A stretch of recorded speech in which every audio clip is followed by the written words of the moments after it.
ओम शांति। वाणी है आज की 4/4/2022 की। सारे मुरली का मीठे बच्चे, तुम हो कर्मयोगी। तुम्हें चलते फिरते याद का अभ्यास करना है। एक बाप के सिमरन में रहे, नर से नारायण बनने का पुरुषार्थ करो। बस याद याद और याद, चलते फिरते उठते बैठते खाते पीते तुझी से तुझी से तुझी से। चाहे अपनाओ चाहे ठुकराओ, तेरा डर नहीं छोड़ेंगे। तेरे फूलों से भी प्यार, तेरे कांटों से भी प्यार। बाबा तो कांटा देता ही नहीं है, कांटा देने वाली तो माया रावण है। तो याद में ही कल्याण है। नर से नारायण बनने का पुरुषार्थ करो। प्रश्न है, निश्चय बुद्धि बच्चों की मुख्य निशानी क्या होंगी? उत्तर है, उनका बाप के साथ पूरा पूरा लव होगा। बाप के हर फरमान को पूरा पूरा पालन करेंगे। उनकी बुद्धि बाहर भटक नहीं सकती। वह रात को जागकर भी बाप को याद करेंगे और याद में रहकर भोजन बनाएंगे। उनका बाप के साथ पूरा पूरा लव होगा। बाप के हर फरमान को पूरा पूरा पालन करेंगे। उनकी बुद्धि बाहर भटक नहीं सकती। वो रात को जागकर बाप को याद करेंगे। भोजन भी याद में रहकर बनाएंगे।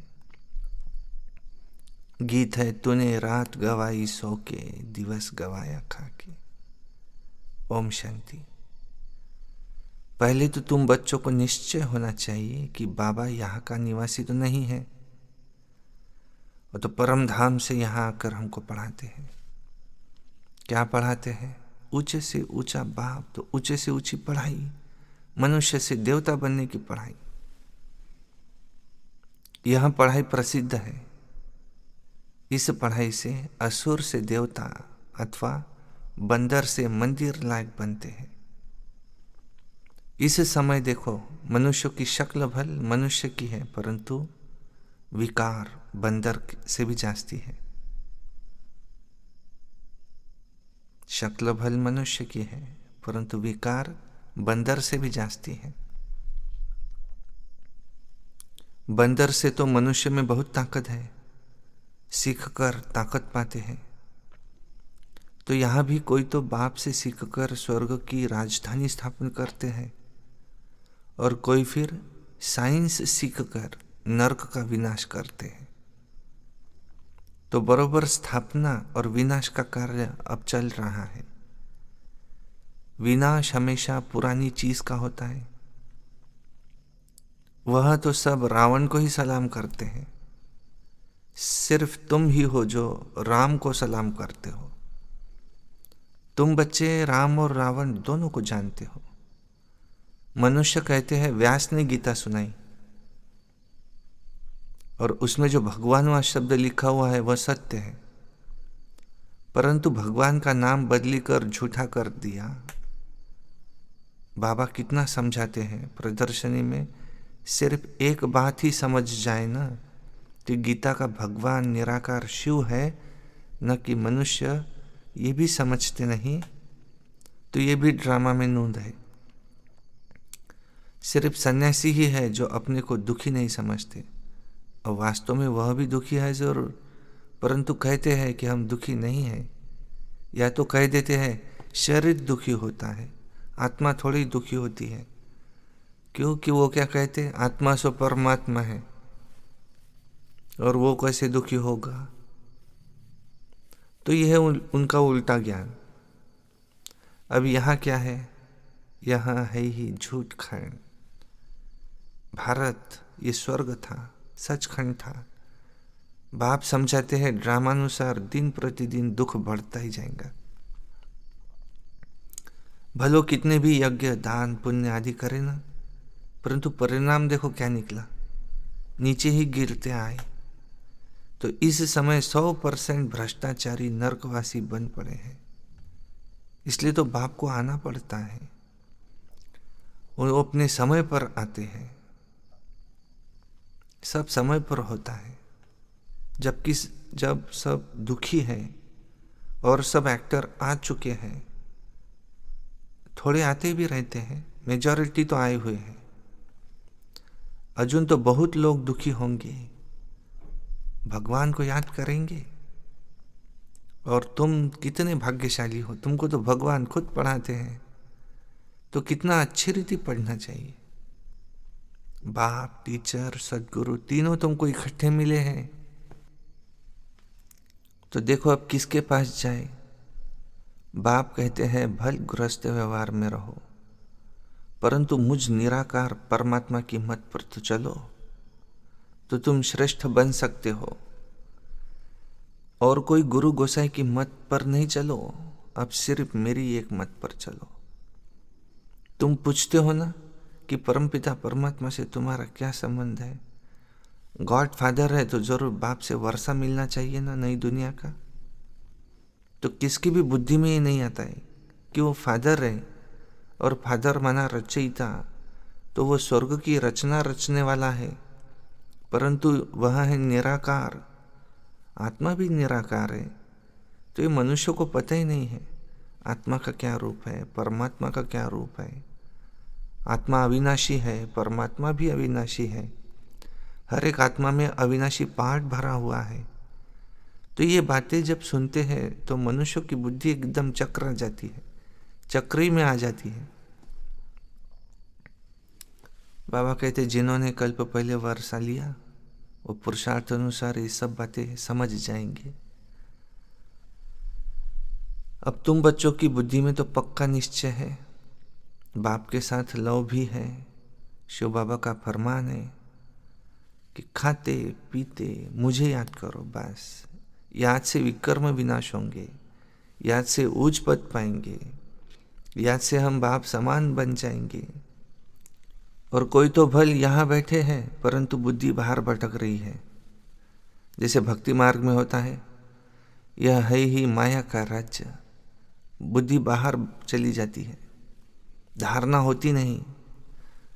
मुश्किल कोई बाप के फरमान पर चलते हैं। बाप कहते हैं सिर पर पापों का बोझा है, बहुत है। इसलिए क्या करो, रात को जागो, रात को जाग कर मुझे याद करो, तो तुमको बहुत मदद मिलेगी। चलते फिरते याद का अभ्यास करो, याद में रहकर भोजन बनाओ, भोजन खाओ। इसमें बड़ी मेहनत है, परंतु घड़ी घड़ी याद भूल जाते हैं। बच्चों को अभ्यास बहुत अच्छी रीति करना है। 24 घंटे से 16 घंटे तो फ्री हो, फिर भी बाबा कहते उसमें भी 8 घंटे योग में जरूर रहना है। 8 घंटे भल सो खाओ पियो, उसमें भी याद कर सकते हैं, परंतु कम से कम 16 घंटे में से 8 घंटे तो जरूर योग में रहना है। और तुम हो कर्मयोगी, कर्म भी करो परंतु योग में रहो। हाथ काढ़े दिल याड़े, हाथों से काम करो और दिल बाबा के पास। बाबा कहते हैं सब कुछ करते मेरे सिमरन में रहो। सिमरन, सिमर सिमर सुख पाओ। नर से नारायण बनने का पुरुषार्थ करो। तो देखो घर बैठे जबरदस्त कमाई कर सकते हो, बड़े बड़े आदमी आएंगे, परंतु उस समय टू लेट। तुम्हारे में भी बहुत है जो कहते हैं कि हम लक्ष्मी को अथवा नारायण को वरेंगे, और बाबा कहते हैं कि फिर भी घड़ी घड़ी भूल जाते हैं। ऐसे बहुत है जो कहते हैं कि शिव बाबा इनमें आते हैं, यह बात हमारी बुद्धि में नहीं बैठती। कोई शक्ति है, कशिश है, परंतु बच्चे बाप को समझते नहीं, क्योंकि शास्त्रों में तो ऐसी बातें हैं नहीं कि बाप आते हैं। गीता है सबसे ऊंचा शास्त्र, उसमें भी मनुष्य का नाम डाल दिया है। और फिर जो ऊंचे से ऊंचा भगवान है, उनका नाम फिर नीचे वाले शास्त्र में कैसे आएगा? तो भगवान कहते हैं कितनी भूल कर दी है, मैंने ही रुद्र यज्ञ रचा है। कृष्ण को तो कहते हैं श्याम सुंदर, राधे कृष्ण ही लक्ष्मी नारायण बनते हैं, वही पूरे 84 जन्म लेते हैं। 84 लाख कहो तो भी पहले स्वर्ग में आने वाले तो लक्ष्मी नारायण ही है, 84 लाख तो होते भी नहीं। तो बाप समझाते हैं तुम देवी देवता धर्म वालों ने सिर्फ 84 जन्म लिए हैं, तुम ही नंबर 1 थे, तुम्हारी ही अब राजधानी स्थापन हो रही है, लक्ष्मी नारायण तुम्हारे ही माँ बाप थे, अब तुम्हारी राजधानी बन रही है, तुम अभी संपूर्ण नहीं बने हो, बनना है जरूर, तब तो सूक्ष्मोतन में साक्षात्कार होता है। अपने को संपूर्ण फरिश्ते समझते हो, फरिश्ते बनने के बाद लक्ष्मी नारायण बनते हो, उसका भी साक्षात्कार होता है।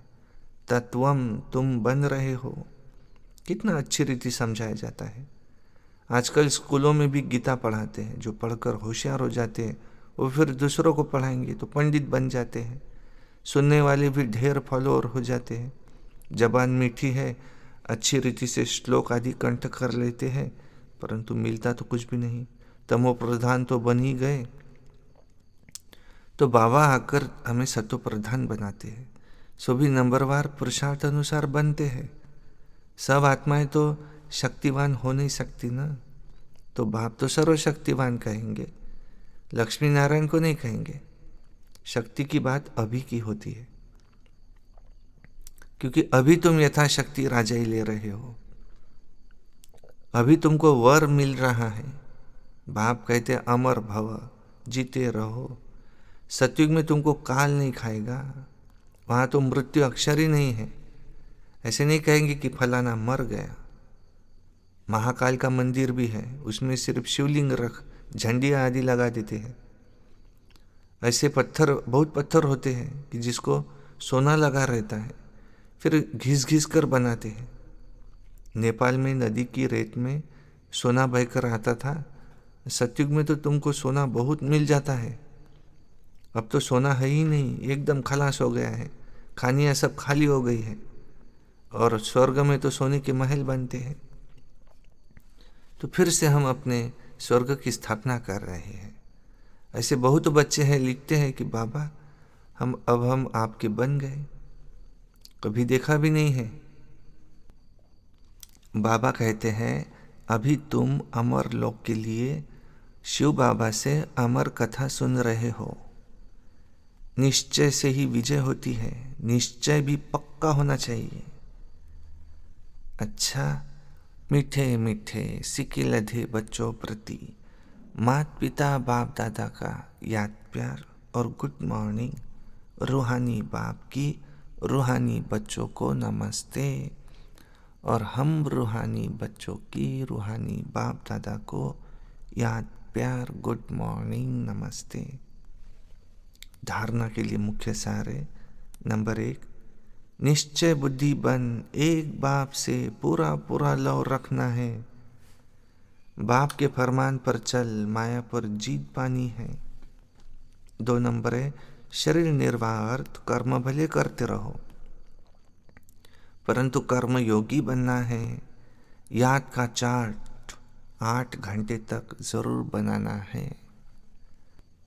वरदान है, होली हंस बन, व्यर्थ को समर्थ में परिवर्तन करने वाले फीलिंग प्रूफ भव।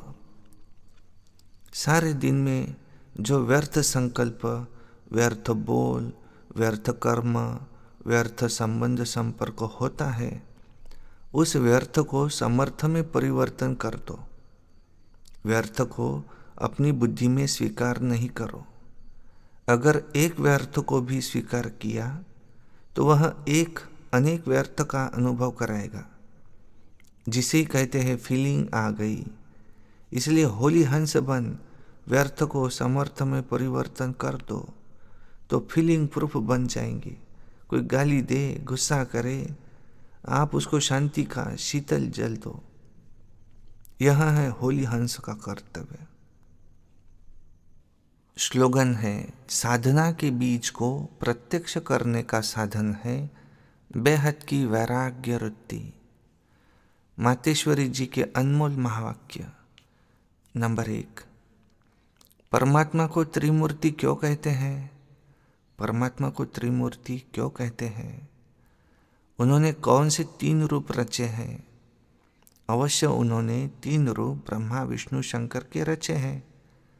वह जब खुद आते हैं तो तीनों रूपों को अपने साथ लाते हैं। ऐसे नहीं कहेंगे कि उन्होंने यह 3 रूप अलग अलग रचे हैं। नहीं, इकट्ठा ही रचे हैं, आगे पीछे नहीं रचे। तो परमात्मा ही कहते हैं कि यह रचना मेरी है, क्योंकि मैं साकारी, आकारी और निराकारी तीनों सृष्टि का मालिक हूँ। मैं साकारी लक्ष्मी नारायण देवता रूप में नहीं हूँ, वे तो साकारी दैवी गुणों वाले मनुष्य हैं। और मैं अव्यक्त देवता ब्रह्मा, विष्णु, शंकर भी नहीं हूँ। भले यह आकारी देवता पुनर्जन्म में नहीं आते, मगर मैं वो भी नहीं हूँ। यह सारी मेरी डिपार्टमेंट है। जब मैं खुद आता हूँ तो सारी डिपार्टमेंट साथ में लाता हूँ, और उन्हों द्वारा ही दैवी सृष्टि की स्थापना, आसुरी दुनिया का विनाश तथा नई सृष्टि की पालना कराने के लिए मैं आता हूँ। मैं तो डायरेक्ट ऊपर से पवित्र आत्मा आता हूँ, और मैं जिस मनुष्य तन में आता हूँ वह भी बहुत जन्मों के अंत के तमोगुणी वाले हैं। उस तन में आकर प्रवेश होता हूँ और उनको भी पहले पवित्र बनाता हूँ। जिसका भविष्य जन्म सर्वगुण संपन्न 16 कला संपूर्ण श्री कृष्ण है, क्योंकि परमात्मा तो सर्वगुणों के सागर है, विकर्माजीत है। उनसे सेकंड नंबर फिर श्री कृष्ण बनता है। उसके फिर अंत का जन्म ब्रह्मा का तन है। परमात्मा के माफिक पवित्र आत्माएं तो कोई होती भी नहीं, उन्हों को पवित्र बनाना पड़ता है।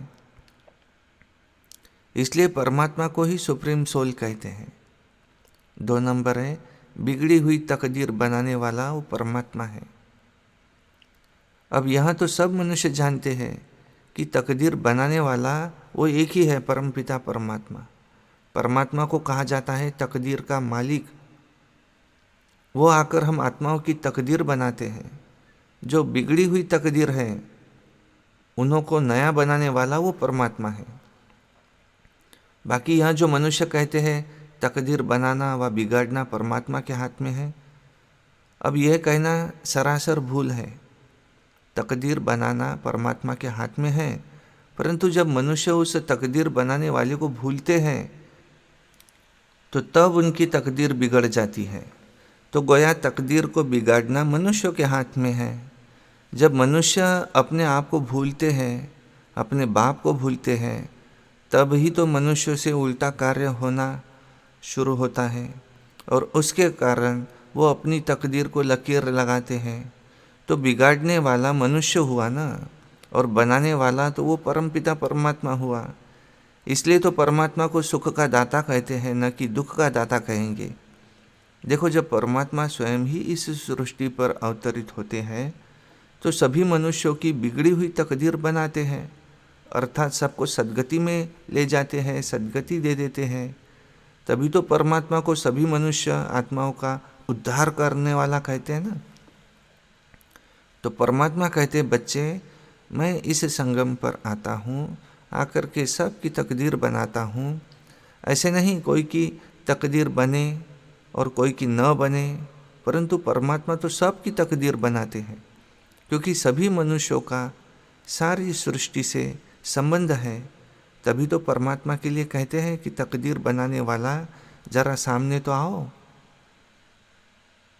तो यही सबूत है कि परमात्मा तकदीर बनाने वाला है और तकदीर बिगाड़ने वाला नहीं है। अच्छा, ओम शांति।